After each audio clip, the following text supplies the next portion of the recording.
अस्सलाम वालेकुम नाजरीन, आप देख रहे हैं INN चैनल। मैं हूं शेख अहमद अली। इस न्यूज़ बुलेटिन में आइए नज़र डालते हैं दिन भर की बड़ी खबरों पर। NIA की खुसूसी अदालत नई दिल्ली ने 4 शुम्बे को इंडियन मुजाहिदीन यानी IM साजिश केस में 4 अफराद को 10 साल कैद की सज़ा सुनाई, जिसमें पाकिस्तान की हिमायत याफ्ता दहशतगर्दों की तरफ से पूरे हिंदुस्तान में बम धमाकों की मनसूबाबंदी की गई थी। NIA की जानिब से जारी करदा बयान के मुताबिक चारों मुलजिमीन IM यानी इंडियन मुजाहिदीन के अरकान के साथ करीबी ताल्लुकात रखते थे, जिनमें पाकिस्तान में मुकीम कलीदी मुलजिम रियाज भटकल और यासीन भटकल शामिल हैं। उन्होंने हैदराबाद और दिल्ली समेत अहम मकामात की तलाशी ली थी और धमाका खेज मवाद के साथ साथ असलहा और गोला बारूद भी मंगवाया था। यह मुकदमा इंडियन मुजाहिदीन के अराकीन की तरफ से रची गई साजिश से मुतालिक है, जो मुल्क में मुख्तलिफ धमाकों को अंजाम देने के लिए जिम्मेदार है, जिनमें मार्च 2006 के वाराणसी धमाके, जुलाई 2006 के मुंबई सिलसिलावार धमाके, यूपी की अदालतों में वाराणसी फैजाबाद में सिलसिलावार धमाके शामिल हैं। नवंबर 2007 में लखनऊ, अगस्त 2007 के हैदराबाद के जुड़वा धमाके, जयपुर सिलसिलावार धमाकों के अलावा दिल्ली सिलसिलावार धमाकों और 2008 में अहमदाबाद सिलसिलावार धमाके, 2010 के चिन्ना स्वामी बेंगलुरु स्टेडियम धमाके और 2013 के हैदराबाद के जुड़वा धमाकों के पीछे भी IM का हाथ था। मुलजिमीन जिनकी शिनाख्त दानिश अंसारी दरभंगा बिहार, आफ्ताब आलम पूर्णिया बिहार, इमरान खान नांदेड़ महाराष्ट्र और उबैदुर रहमान हैदराबाद तेलंगाना के तौर पर हुई है, उन्हें 7 जुलाई 2023 को UAP के तहत मुजरिम करार दिया गया और इन्हें 10 साल कैद की सजा सुनाई गई। आदिवासी हकूक की जदोजहद कमेटी यानी टिड्डम दीबा के आदिलाबाद जिले तेलंगाना के सदर गेदम गणेश ने कहा कि वो यूनिफॉर्म सिविल कोड बिल की सख्त मुखालिफत कर रहे हैं। उन्होंने कहा कि मरकजी हुकूमत के लिए ये मुनासिब नहीं है कि वो कबायलियों को नुकसान पहुंचाने के लिए खुसूसी कवानीन पास करे। उन्होंने मरकजी हुकूमत पर शदीद बरहमी का इजहार करते हुए इस बात की वजाहत की कि मरकजी हुकूमत की जानिब से लाया जाने वाला यूनिफॉर्म सिविल कोड कानून से आदिवासियों के हकूक की खिलाफ वर्जी होगी। आदिलाबाद शहर के प्रेस क्लब में मुनक़िदा एक मीडिया कॉन्फ्रेंस में उन्होंने आदिवासी लीडरों के हमरा और खुलेआम यूनिफॉर्म सिविल कोड की मजम्मत की। उन्होंने कहा कि आदिवासी कबाइल को खुसूसी हुकूक और क़वानीन हासिल हैं। उन्होंने कहा कि कबाइलियों की सकाफत, रिवायात और रस्म व रिवाज खास है। ST रिजर्वेशन के नाम पर जीतने वाले MLA और MP को असम्बली और पार्लियामेंट में अपनी आवाज़ बुलंद करनी चाहिए और इस पर वसी बहस की ज़रूरत है। उन्होंने मजीद बताया कि इस यूनिफॉर्म सिविल कोड की मुखालफत में मुल्क भर में जद्दोजहद की तैयारी का आगाज़ किया जा रहा है। उन्होंने जमहूरियत पसंदों, दानिश्वरों, किसानों, मजदूरों, कबायलियों और सरपंचों से एक होकर जद्दोजहद के लिए तैयार रहने की अपील की। उन्होंने कहा कि इस UCC बिल की मुखालिफत की जानी चाहिए, जो कि कबायलियों की बका के बिल्कुल खिलाफ है। तेलंगाना में स्कूल्स में दोपहर का खाना तैयार करने वाले वर्कर्स ने एहतजाज किया। ये वर्कर्स गुज़िश्ता 4 दिनों से हड़ताल कर रहे हैं। उन्होंने आज चलो हैदराबाद एहतजाज किया। Telangana mid day meal scheme के वर्कर्स की एसोसिएशन ने इस एहतजाज की अपील की थी। उन्होंने ज़ेरे इल्तिवा बिल्स को फौरी जारी करने का मुतालबा किया। साथ ही उन्होंने अपनी तनख्वाहों में इजाफे का मुतालबा करते हुए अपने मुतालबे की हिमायत में नारेबाजी भी की। उन्होंने कहा कि क़ब्ल उनको दिए जाने वाले एजाजिये की रकम में इजाफे के अहकाम के बावजूद एजाजिये में इजाफा नहीं हुआ। इसी दौरान दोपहर के खाने की स्कीम के कॉन्ट्रैक्टर्स भी बिल की अदायगी में गैर मामूली ताख़ीर के सबब इस एहतजाज में शामिल हो गए। सरकारी स्कूल्स के सुदूर मदारिस को हिदायत दी गई कि वो मुतबादिल इंतज़ाम करें, बशमूल सामान की बाजार से ख़रीदारी को यकीनी बनाएं और बावर्चियों का इंतज़ाम करें ताकि तलबा के लिए दोपहर का खाना तैयार किया जा सके। इस एहतजाज के सबब सरकारी स्कूल्स में दोपहर के खाने की सप्लाई मुतासिर हुई। बाद स्कूल्स ने तलबा से ख्वाहिश की कि वो अपने घरों से दोपहर के खाने का टिफ़िन लाएं। रियासत के तकरीबन 23 लाख तलबा दोपहर के खाने पर मुनसर होते हैं। इसी दौरान बताया जाता है कि महकमा तालीम ने डिस्ट्रिक्ट एजुकेशन ऑफिसर्स को हिदायत दी कि वो मुतबादिल इंतजाम करें। मुसलसल बारिश की वजह से तेलंगाना के अजला खम्मम और भद्राद्री कोत्तगुडम की खानों में कोयले की पैदावार मुकम्मल तौर पर रुक गई है। बारिश की वजह से वर्क एरिया में मिशनरी पर काम करना मुश्किल हो गया है। सुरंगों में सड़कें मुतासिर होने से जगह जगह गाड़ियां रुक गई हैं और इन दोनों अजला में कोयले की पैदावार रुक गई है। कोत्तगुडम में 3 कानों में 15,000 टन, मुनुगुड़ू के इलाके के खानों में 15,000 टन और येलंदू इलाके में 2 कानों में 7,000 टन कोयले की पैदावार मुतासिर हुई है। मुसलसल बारिश की वजह से दूसरी शिफ्ट में भी कोयले की पैदावार में रुकावट पैदा हुई है। सिंगरेनी के अहदेदारों ने कहा कि अगर आज रात बारिश कम हो जाती है तो जुमे की सुबह से कोयले की पैदावार मामूल के मुताबिक शुरू हो जाएगी। तेलंगाना के तालीमी निज़ाम पर आंध्र प्रदेश के वजीर बोसा सत्यनारायण के तबसरे पर तेलंगाना के वजीर श्रीनिवास गौड़ ने काफ़ी गुस्से का इजहार किया। उन्होंने कहा कि हाल ही में बोसा सत्यनारायण ने तेलंगाना के निज़ाम तालीम को लेकर मुतनाज़ा बयान दिया है। उन्होंने कहा कि तेलंगाना का तालीमी निज़ाम मुल्क भर में बेहतर है। यहाँ गरीब तलबा के लिए तालीम का इंतज़ाम ठीक तरीके से किया जाए, लेकिन आंध्र प्रदेश के वजीर को तेलंगाना की तरक्की से हसद हो रही है, इसीलिए वो ऐसे बयान दे रहे हैं। అటు కూడా హైదరాబాద్ ఎందుకున్నావు మరి జనరేటర్ పెట్టుకో ఈ జనరేటర్లు అయితే ఇక్కడ ఎవరికి లేవు జనరేటర్లు ఇన్వర్టర్లు అవన్నీ అక్కడ ఉన్నాయి కానీ ఇక్కడ ఏడ ఉన్నాయి మరి ఇంతవరకు అయితే ఇక్కడ వెళ్ళే మీరే చెప్తారు హైదరాబాద్లో కరెంట్ లేదని చెప్పి మరి కరెంట్ లేనప్పుడు హైదరాబాద్లో ఇంతమంది ఇంత యాపిల్ గూగుల్ అవన్నీ కరెంట్ లేని దగ్గర వస్తాయి మీ దగ్గర ఇంతమంది ఐటీ కంపెనీలు వస్తున్నాయి మా దగ్గర ఐటీ కంపెనీలు వస్తున్నాయి మా విద్యా వ్యవస్థలో ఉస్మానియా యూనివర్సిటీ అంటే మీ ఊటకు ముందు నుంచి ఉంది చరిత్ర ఉస్మానియా తెలంగాణలో హైదరాబాద్ అంటే చాలా గొప్ప అని చెప్పి మా యూనివర్సిటీలో నువ్వు పెట్టిన యూనివర్సిటీ కాదు అది ఉస్మానియా యూనివర్సిటీ అంటే గొప్ప చరిత్ర ఉంది కాకతీయ యూనివర్సిటీ అంటే ఒక చరిత్ర ఉంది కాకతీయుల కట్టడాలు అంటే ఒక చరిత్ర ఉంది కాకతీయ చెరువులు అంటే ఒక చరిత్ర ఉంది హైదరాబాద్ అంటే ఒక చరిత్ర ఉంది నిజాం సాగర్ హిమాయత్ సాగర్ గండిపేట అంటే ఒక చరిత్ర ఉంది దగ్గర మీ దగ్గర ఉండవచ్చు స్కాములు మా దగ్గర స్కాములు లేవు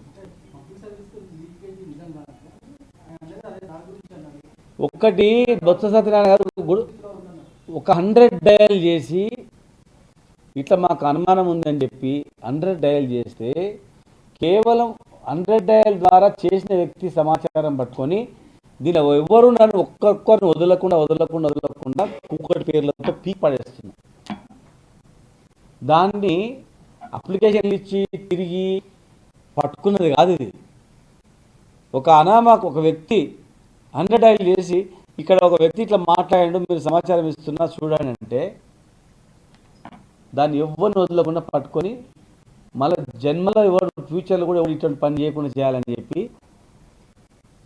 వెంటాడి చిన్న అనుమానం ఉన్న వాళ్ళు వెంటాడి అందరినీ జైల్లోకి పంపించి కేసు చేసి పకడ్బందీగా ఫ్యూచర్లో అంటే జరగొద్దు చదువుకున్నటువంటి విద్యార్థులకు అన్యాయం జరగొద్దు నిజాయితీగా పారదర్శకంగా జరగాల అని చెప్పి ప్రభుత్వం చేసి దాన్ని रियासती वजीर वेमुला प्रशांत रेड्डी ने जुमेरात को बालकोंडा हल्के का दौरा किया और मेंडूरा इलाके के किसानों से खिताब किया। उन्होंने कहा कि उन्हें दुख है कि अवाम ने हुकूमत के अच्छे काम पर शुक्रगुजारी का मुजाहरा नहीं किया। उन्होंने कहा कि माजी में जब काकतिया लीकेज का पानी छोड़ा गया था तो किसानों ने एहतजाज किया था और हैदराबाद तक चले गए थे। उन्होंने कहा कि अगर किसान उनके काम से खुश नहीं है और अगर उन्हें थप्पड़ भी मारते हैं तो उन्हें उसकी परवाह नहीं है क्योंकि किसान अपनी बका की जंग लड़े हैं। प्रशांत रेड्डी ने यह भी कहा कि केसीआर हुकूमत किसानों को 24 घंटे मुफ्त बिजली फराहम कर रही है, जबकि कांग्रेस दौरे हुकूमत में सिर्फ 3 घंटे ही बिजली दी जाती थी। उन्होंने कहा कि कांग्रेस चावल उगाने वाले किसानों को चूना लगाने की कोशिश कर रही है।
6 నెలలుగా బాల్కొండ నియోజకవర్గంలో జరుగుతున్నటువంటి అభివృద్ధి కార్యక్రమాల పరంపరలో భాగంగా ఇవాళ మోర్తాడ్ మండలంలోని మోర్తాడ్ గ్రామంలో టక్కూరువాడ నుంచి వాగుదానికి ఏదైతే రోడ్డు 2,85,00,000 రూపాయలతో 2,95,00,000 రూపాయలతో మంజూరు చేసుకుని దాని పనులు ప్రారంభం చేసుకోవడం జరిగింది.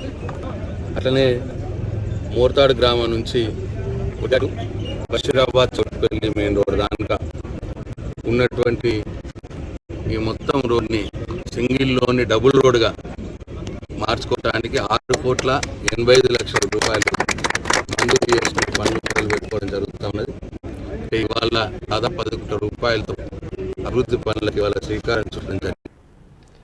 तेलंगाना प्रदेश कांग्रेस कमेटी के सदर रेवंत रेड्डी ने कहा कि कांग्रेस पार्टी ने सबसे पहले 2004 के इंतखाबी मंशूर में मुफ्त बिजली फराहम करने का ऐलान किया था। उन्होंने कहा कि चंद्रशेखर राव जो उस वक्त तेलुगुदेशम पार्टी में थे, उन्होंने कहा था कि मुफ्त बिजली फराहम करना मुमकिन नहीं है और वो उस दिन बरखी तहरीक में किसानों के कत्ल के जिम्मेदार हैं। रेवंत रेड्डी ने आज जुबली हिल्स में अपनी रिहायशगाह पर एक प्रेस कॉन्फ्रेंस में खिताब करते हुए कहा कि कांग्रेस पार्टी ने किसानों की हालत-ए-जार को समझा और मुफ्त बिजली फराहम करने के साथ साथ उनके खिलाफ दर्ज तमाम मुकदमात को वापस लेने का वादा किया। उन्होंने कहा कि वाई एस राजशेखर रेड्डी ने जब हलफ लिया था बतौर वजीर आला तो सबसे पहली फाइल उन्होंने जो साइन की थी वो किसानों को मुफ्त बरखी फराहम करने वाली फाइल थी। उन्होंने वादे किया कि मुफ्त बिजली के साथ साथ मियारी बिजली फराहम करने की तारीख कांग्रेस पार्टी की है। उन्होंने कहा कि केसीआर हुकूमत किसानों के लिए मुफ्त बिजली पर 16,000 करोड़ रुपए खर्च करने का दावा करती है, लेकिन हकीकत में वो छोटे और पसमानदा किसानों को सिर्फ 8 घंटे बरखी फराहम कर रही है। उन्होंने कहा कि जिन इलाकों में टीआरएस के एमएलए और कायदीन के फार्म हाउसेज और जमीनें हैं वहां 10-12 घंटे मुफ्त बिजली फराहम की जा रही है। रेवंत रेड्डी ने टीआरएस पार्टी को मुफ्त बिजली पर बहस के लिए तैयार रहने का चैलेंज दिया। उन्होंने कहा कि कांग्रेस ही थी जिसने मुफ्त बिजली स्कीम लाई और उसने किसानों की हर तरह से हिमायत की और ज़राअत को एक त्योहार बना दिया।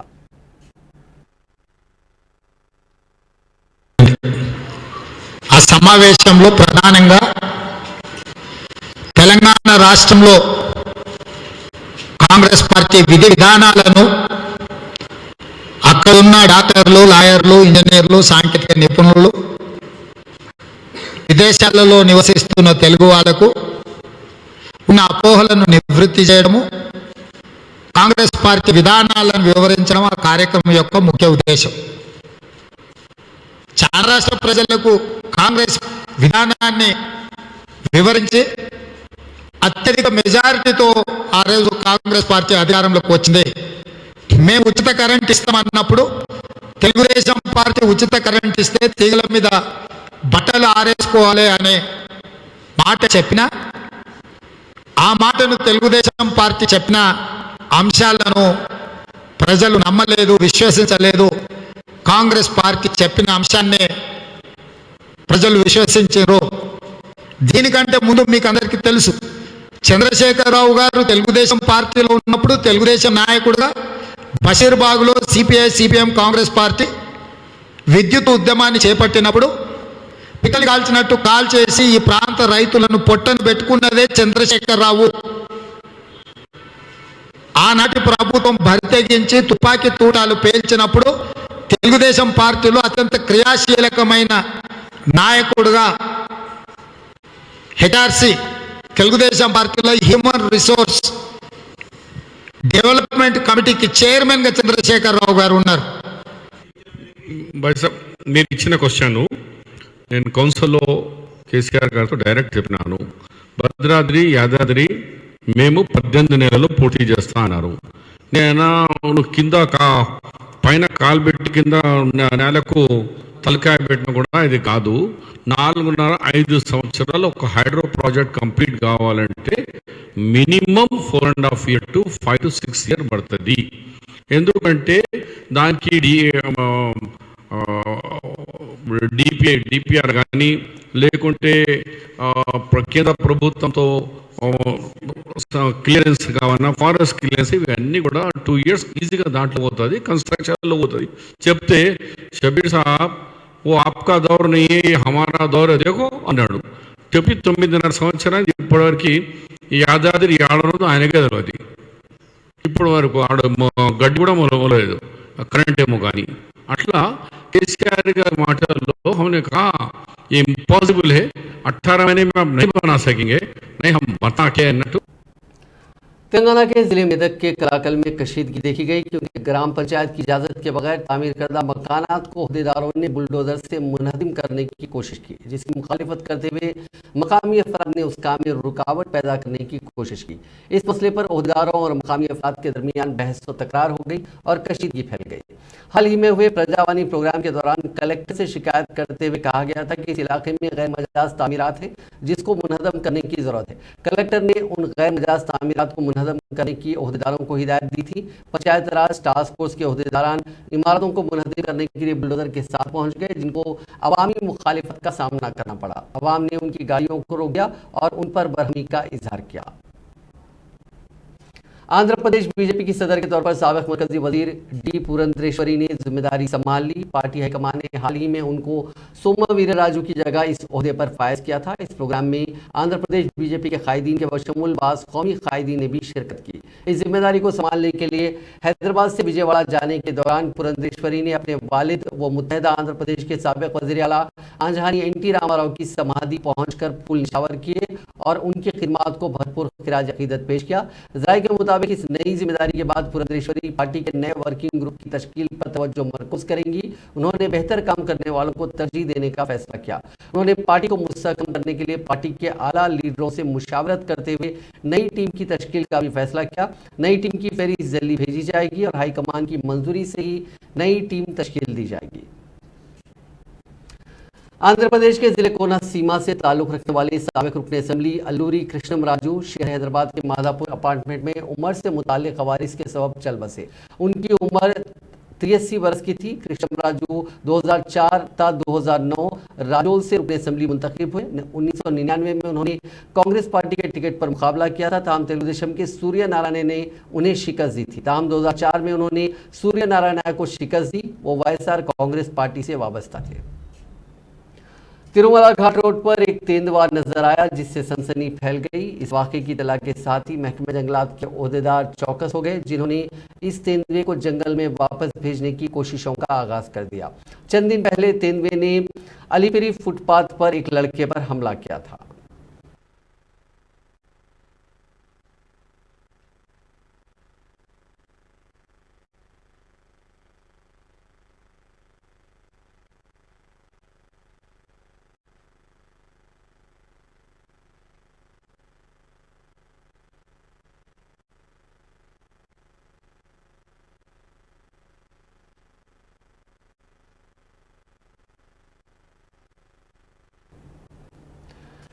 हैदराबाद के पुराने शहर का एक वीडियो सोशल मीडिया पर तेजी के साथ वायरल हो रहा है, जिसमें देखा जा सकता है कि एक बुर्का पोश खातून ने किसी के घर के सामने तावीज़ वगैरह गाड़ दिए हैं.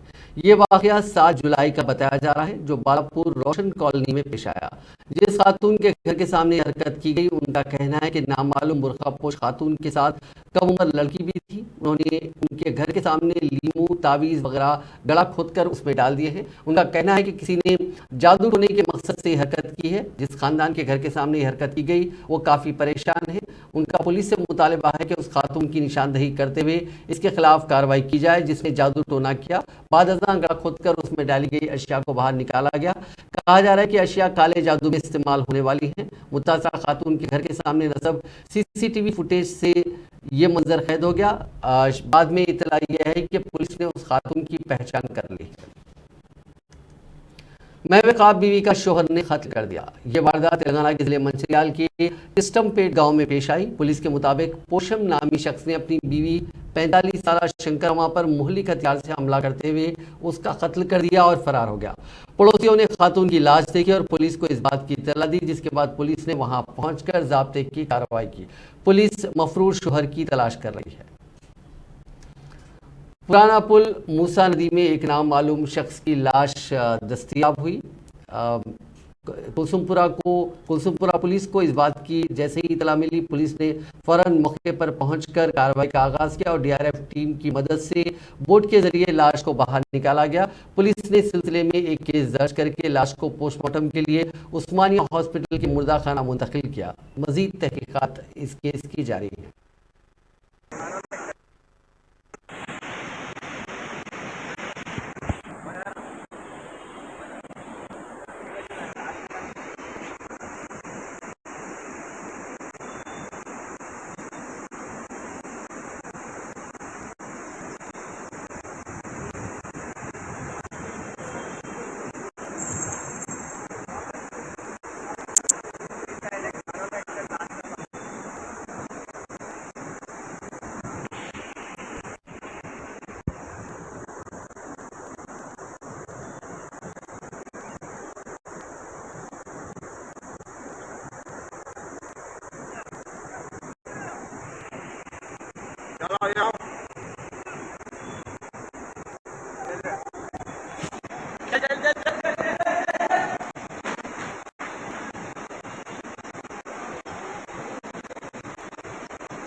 अब तक पुलिस राउडी शीटर्स की काउंसलिंग किया करती थी।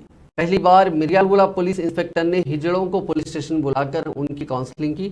उनसे कहा कि वो आम पब्लिक को परेशान ना करें और पैसे देने के लिए उनसे ज़बरदस्ती ना करें। इंस्पेक्टर ने उनको वार्निंग देते हुए कहा कि अगर कोई ऐसा करता है तो उन पर सख्त कार्रवाई होगी।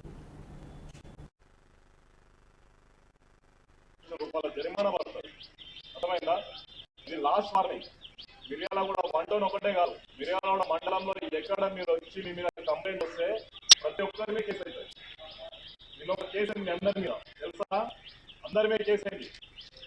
లాస్ట్ అవకాశం ఇస్తున్నా, బతకడానికి మీకు ఏవైతే అవకాశాలు ఉన్నాయో అవకాశాలు ఉపయోగించుకోండి. మీ అమ్మాయి కానిస్టేబుల్ అప్లై చేసుకోండి. మీకు ఇంకేమైనా అవకాశాలు ఉంటే అవకాశాలు తీసుకోండి తప్ప అని ఒకరి ఇంటికి పోయి వాళ్ళ హక్కులను భంగం పరచకుండా మీరు డబ్బులు వసూలు చేసేది కరెక్ట్ కాదు. ఎక్సాషన్ అంటారు, చీప్ ఓపెన్ చేస్తాను మీకు ఇప్పటి నుంచి. మీరు ఫ్యూచర్ లో ఏ గవర్నమెంట్ జాబ్ కూడా పనికిరాదు. ఇప్పుడు అమ్మాయి అదే ఇబ్బంది పడుతుంది, అనవసరంగా ఇబ్బంది పడుతూ చట్టాన్ని మీ చేతిలో తీసుకోవచ్చు. పోలీసు వాళ్ళు ఏం చేయాలి, ఇంకా మంది వస్తా అంటే నాకు గ్యాంగ్ ఉంది, మా పోలీస్ పవర్ ఉంది కదా, పెన్నే పెడతా కొట్టాలంటే మాకు కూడా లాఠీ తీసుకొని కొట్టవచ్చు. ఫ్రెండ్లీ పోలీసింగ్ ఎవరికది, మంచి ఉన్న వాళ్ళకి మాత్రమే ఫ్రెండ్లీ పోలీసింగ్. చట్టాన్ని ఎవరు చేతిలో తీసుకున్నా ప్రత్యేక పవర్ ఉంది, మినిమం ఫోర్స్ ఉద్యమం కోర్టే చెప్తున్నాయి. అర్థమైనా, కొట్టడం పెద్ద సమస్య కాదు. మీరు లేకపోతే మేము కూడా లేస్తాం, మేము కూడా అన్నిటిని వచ్చాం. మీకన్నా ముందు అన్నిటిని వచ్చేటోళ్ళం మేము కూడా. ఇవన్నీ సమస్యలు లేదు. నెక్స్ట్ టైం చట్టం అంటే చట్టానికి అనుగుణం కూడా అందరికీ రూపాయల జరిమానా పడుతుంది. అర్థమైందా, ఇది లాస్ట్ వార్నింగ్. మిర్యాలగూడ మండలం ఒకటే కాదు, మిర్యాలగూడ మండలంలో ఎక్కడ మీరు వచ్చి మీ మీద కంప్లైంట్ వస్తే ప్రతి ఒక్కరి మీద కేసు అవుతుంది. నేను ఒక కేసు అయింది మీ అందరి మీద తెలుసా, అందరి మీద కేసు అయింది. లాస్ట్ అవకాశం ఇస్తున్నా, బతకడానికి मेडचल मलकाजगिरी जिले के दोनीगल पुलिस स्टेशन हदूद में मिलावटी केक की तैयारी का मामला सामने आया। मेडचल जोन एसओटी पुलिस ने एक बेकरी पर छापा मारा। पुलिस ने गैर कानूनी तौर पर मिलावटी केक की तैयारी का पता चलाया, जहां मुख्तलिफ किस्म के फ्लेवर्स के जरिए केक की तैयारी का काम किया जा रहा था। पुलिस ने केमिकल बोतलों के साथ साथ 1500 रुपए की रकम जब्त कर ली। पुलिस ने बेकरी के मालिक दामोदर रेड्डी को गिरफ्तार कर लिया। पुलिस ने मिलावटी अशिया तैयार करने वाली बेकरी को मुहर बंद कर दिया। जवाहर नगर में मेडिकल तालिब इल्म ने खुदकशी कर ली। उसकी शिनाख्त जगदीश के तौर पर की गई, जो एरागड्डा आयुर्वेदिक कॉलेज में साल अव्वल की तालीम हासिल कर रहा था। शुबा किया जा रहा है कि लड़की के साथ उसके झगड़े के बाद उसने फांसी लेकर खुदकशी कर ली। जगदीश का ताल्लुक महबूबनगर जिले के दामरगुड़ा से है। उसने अपने कमरे में पंखे से फांसी लेकर ये इंतहाई इकदाम किया। इतला मिलते ही पुलिस वहां पहुंची, जिसने इस सिलसिले में एक मामला दर्ज करके लाश को पोस्टमार्टम के लिए गांधी हॉस्पिटल के मुर्दा खाना मुंतकिल किया। हैदराबाद के पुराने शहर के दो नौजवानों की सड़क हादसे में मौत हो गई। जुमेरात को महेश्वरम पुलिस स्टेशन के हदूद में वाक़े महेश्वरम गेट के करीब एक तेज रफ्तार मोटर बाइक ने कंट्रोल खो दिया, जिसके नतीजे में दो नौजवानों की मौके पर ही मौत हो गई। एसआई रवि कुमार के मुताबिक हैदराबाद के कंचन बाग बाबा नगर के रहने वाले मोहम्मद अहमद और मोहम्मद शुजाउद्दीन दोनों की उम्र 18 बरस के करीब है। ये महेश्वरम गेट से महेश्वरम की तरफ बाइक पर जा रहे थे कि बाइक ने कंट्रोल खो दिया और डिवाइडर से बाइक टकरा गई, जिसमें दो नौजवानों की मौके पर ही मौत हो गई। नाशों को पोस्टमार्टम के लिए उस्मानिया हॉस्पिटल मुंतकिल किया गया। पुलिस ने मौके पर पहुंचकर मुकदमा दर्ज करके तफ्तीश शुरू कर दी। हैदराबाद के मज़ाफ़ाती इलाके के पीरजादीगुड़ा म्यूनसिपल कॉरपोरेशन से ताल्लुक़ रखने वाली खातून सैनिटरी इंस्पेक्टर जानकी रेड्डी को 20,000 रुपये की रिश्वत लेते हुए एंटी करप्शन ब्यूरो के अहदेदारों ने रंगे हाथों पकड़ लिया। तफसीलात के मुताबिक कॉरपोरेशन से ताल्लुक़ रखने वाले एक कॉन्ट्रैक्टर श्रीनिवास ने सैनिटरी इंस्पेक्टर जानकी रेड्डी से कॉन्ट्रैक्ट बिल के चेक के लिए राब्ता किया, जिस पर उसने 20,000 रुपये की रिश्वत तलब की।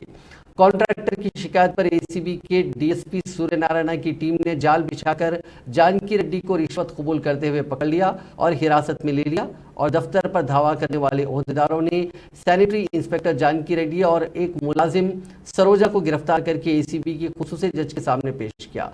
एसीबी के डीएसपी सूर्य नारायण ने बताया कि अगर कोई सरकारी मुलाजिम रिश्वत मांगता है तो टोल फ्री नंबर 1064 पर कॉल करें और ऐसे अहलकारों के खिलाफ कानूनी कार्रवाई की जाएगी।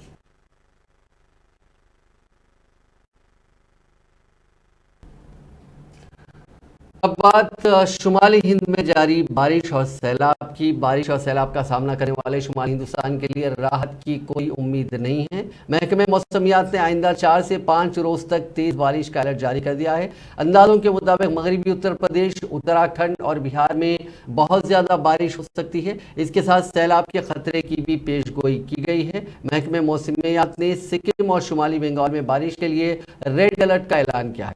इसके साथ ही उत्तराखंड, उत्तर प्रदेश, बिहार, मगरबी मध्य प्रदेश, आसाम, मेघालय और अरुणाचल प्रदेश में ऑरेंज अलर्ट का ऐलान किया गया है। इन रियासतों में मूसलाधार बारिश की पेशकशी की गई है। महकमे मौसमियात ने कहा कि आइंदा 24 घंटों में बारिश के बायस बाद इलाकों में तुगयानी का इम्कान है।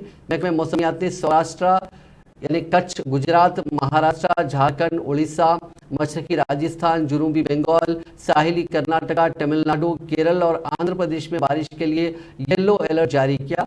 आपको बता दें कि पिछले कुछ दिनों से लगातार होने वाली बारिश की वजह से इन शुमाली रियासतों का बहुत बुरा हाल है।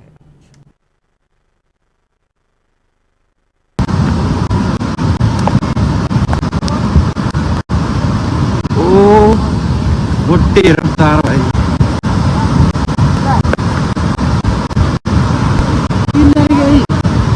ये सोमनाथ की ना, कौन सोमनाथ? सोमनाथ की लग रही है मेरे को।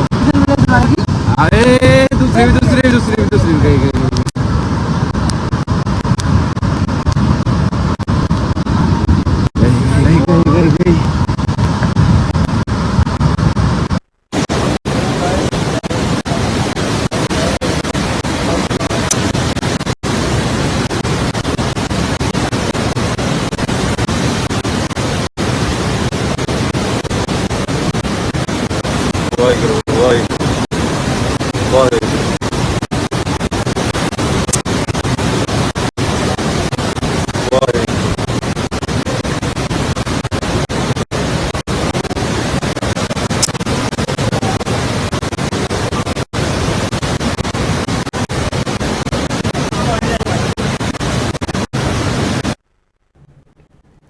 नाज़रीन, इस न्यूज़ बुलेटिन में बस इतना ही। आप देखते रहिए INN चैनल।